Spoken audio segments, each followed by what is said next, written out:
this is how you replace the hard drive on J2 unit.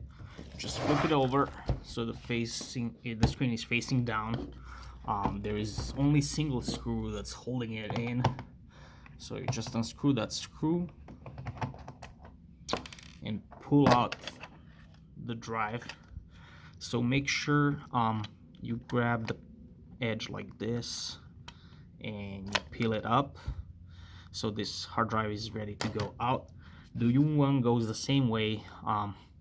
The pins should be facing you, so you just latch it up on one corner like this and click in the next one. You just slide in the drive into the drive bay, pop it in nicely, and put in the screw, and that's pretty much the entire setup.